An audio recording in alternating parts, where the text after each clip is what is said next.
Hindi rin po nakaligtas sa baha ang ilang ospital sa Kalakhang, Maynila. Pahirapan ng rescue operation sa De Los Santos Medical Center sa Quezon City habang nalubog din sa baha ang emergency room ng UST Hospital. At narito po ang report.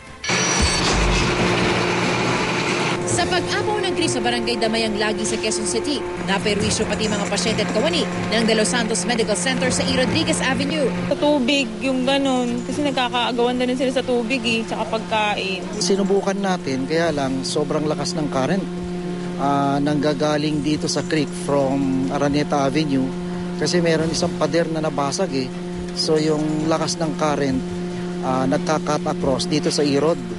So kahit na yung mga floating platforms natin, hindi kayang tumawid kung malakas. Ang bahagyang pagliwanag ng kalangitan at paghupa ng tubig, sinamantala ng Philippine Marines para maipasok ang kanilang amphibian vehicle para maabot ang natrap ng mga pasyente at residente. Kabilang sa mga na-rescue ang matandang babaeng ito na magdamag na hindi nakalabas ng kanyang bahay.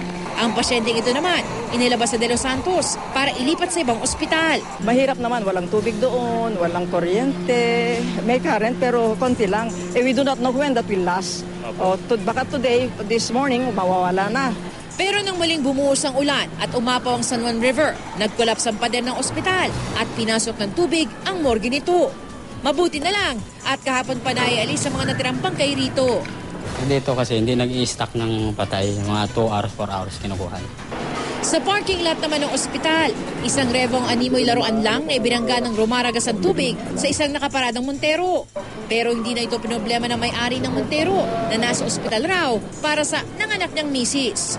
Ngayon na nandiyan na yung baby namin, parang siya na lang yung blessing din. Sabi nga ng wife ko, sasakyan lang yan. Bibigyan tayo ulit ng Panginoon dyan. Maging ang UST Hospital sa Espanya sa Maynila, di rin nakaligtas sa baha. Pinasok ng tubig ang basement pati emergency room ng ospital. Hirap talaga. Kasi yung pagtatransfer lalo yung San Vicente Ward, nilipat pa namin sa taas nung binaha sila sa ground floor Sapat pa naman daw ang pagkain para sa mga staff at pasyente ng ospital. Ang mga bantay naman, hindi na po nila kailangan sumulong sa baha. Matutuloy yung pagbabantay nila sa pasyente nila. May pagkain naman po sila.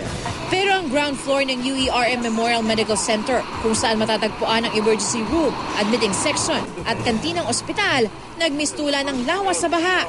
Stranded ang mga pasyente at kanilang mga pamilya, pati mga kawani ng ospital, lalo na nang umabot ng lagpas tawang baha rito kahapon. Wala kaming mapag-unan ng pagkain. So kung ano lang yung nandun sa amin, tinapay, tubig, pinagkakasya lang namin.